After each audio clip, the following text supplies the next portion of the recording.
Hello and welcome. For those of you new here, my name is Danielle. I am a realtor in the northwest part of Houston, and I mostly specialize in master plan communities and new construction.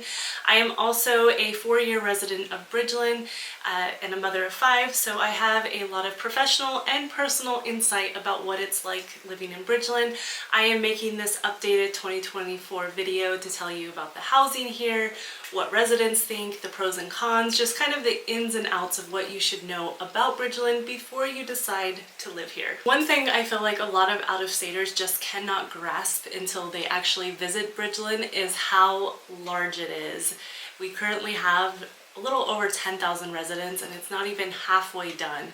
So the sections that are currently being built look much different than the sections that have been completed for almost 7 years now. So when you're looking in Bridgeland, I would really highly encourage you to look at a house in each section and drive through each section, because the aesthetic of the area, the amenities, and the home styles and ages are completely different. One thing I do want to note that some residents are concerned about is that Howard Hughes does intend to have rental-only sections within Bridgeland as well as apartment complexes. When this is all said and done, Bridgeland is going to be the size of a city. There's going to be so much commercial and so many residential areas that it's just natural that there would be some rental areas within the community. From a professional standpoint, I don't think it's anything you need to be concerned about, because it's a good thing that there's going to be a mix of houses within the community. However, it is a concern for people building here, and if that is one of your concerns, just make sure you know where the rental sections will be as you are building your house. Speaking of resident concerns, another concern that a lot of residents have had is the promise of commercial development in the Bridgeland area. There have been some people who have lived here since around 2007 who were promised this 100-acre shopping center in the center of Bridgeland, and it is just now breaking ground and starting to develop some of the commercial aspects of Bridgeland. However, it is still going to be many years until that 100 acres is complete. So if you are moving here, do not anticipate that that's going to happen immediately, especially if builder sales agents are telling you that. That is simply not the case. I don't want that to discourage you from building in Bridgeland, because it is absolutely going to happen, and it has already started to happen. But I just want you to be aware that it does take time for these developments to mature.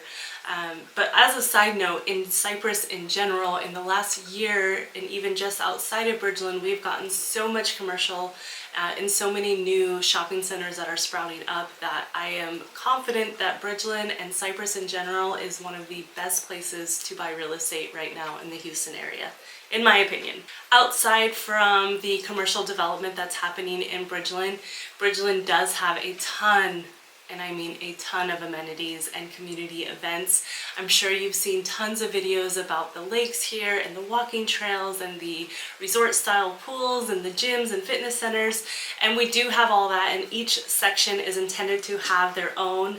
Although if you're a Bridgeland resident, you can use any of the amenities. Another fun thing that I like about Bridgeland that I don't think a lot of people moving into the area realize is that Bridgeland has a ton of groups and community events that are both sponsored by Bridgeland as well as just made up by residents.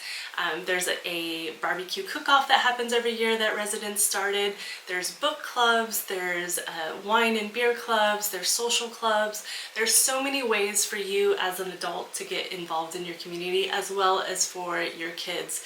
So overall, even though we don't have a lot of the commercial coming as fast as people would like, we do have a lot of ways to get involved with the community and a lot of amenities to use that are already built. And although we don't have a lot of the commercial yet, there is a massive HEB that is being built now that'll be open by the end of the year or early next year. Supposedly this is going to be the biggest one in Texas, and around the HEB there's also a lot of restaurants and specialty shops that have already been rented.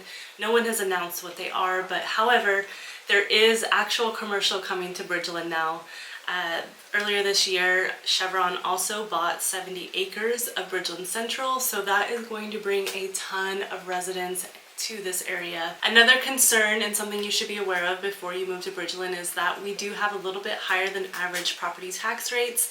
The good news is they have gone down because we've had so much significant growth in the last couple of years. They are averaging now about 3.1. About 4 years ago, the property tax was 3.6. So it is slowly going down, but do expect that the property tax will be a little bit higher here. The HOA fees are on average about $1,500 a month. It really depends if you're in a gated section or which section of the 5 you are in Bridgeland. However, to me, that's about the average for many of the master plan communities here, and many of the master plan communities here do have the resort style pools and the gyms and the fitness centers. However, they do not have as many walking trails and nature and lakes as Bridgeland does.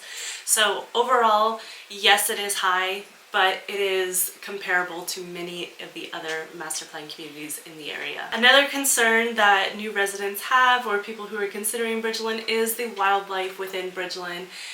Bridgeland was built with the idea of nature, so there are a lot of nature preserves within our community, including that our retention ponds are part of bayous that go out into natural creeks. So yes, there are gators here. Fun insider fact, a lot of residents refer to Gary the Gator. I think there's more than one now for sure, but Gary is what they call him. I have seen gators. They're pretty small, but they are in our lakes. And there are coyotes here, there are snakes, there are bugs, there are really nice birds, ducks, fish.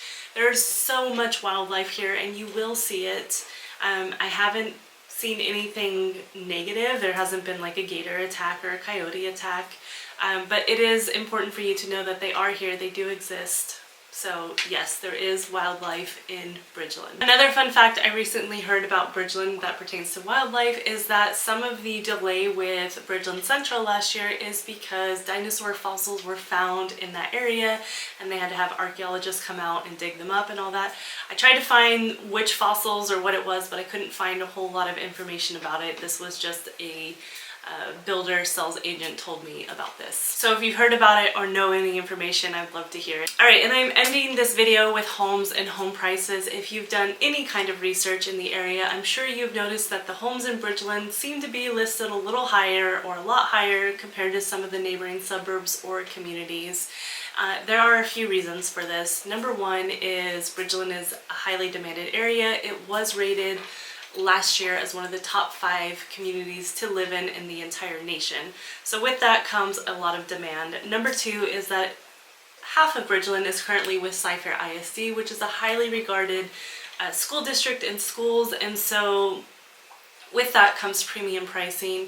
And number 3, this is especially true if you're building, and it depends on what section, but a lot of the builders in Bridgeland are mid to upper tier builders and larger lots. So the price points start a little higher compared to some of the other master plan communities that are using a lot more entry level to mid level builders. So who you build with does matter, and the price points can differ significantly. So that's where some of the price changes come from. As of March of 2024, the average price point for a 2,000 to 3,000 square foot home on the Cy-Fair side of Bridgeland is about $520K, whereas on the Waller ISD side for the same size house would be around $490. So there is a little bit of a difference. If you are looking to move to Bridgeland or the Houston area in general and would like assistance, feel free to call, text, or email me. I love to hear from you. As always, thank you so much for watching, and I will see you next time.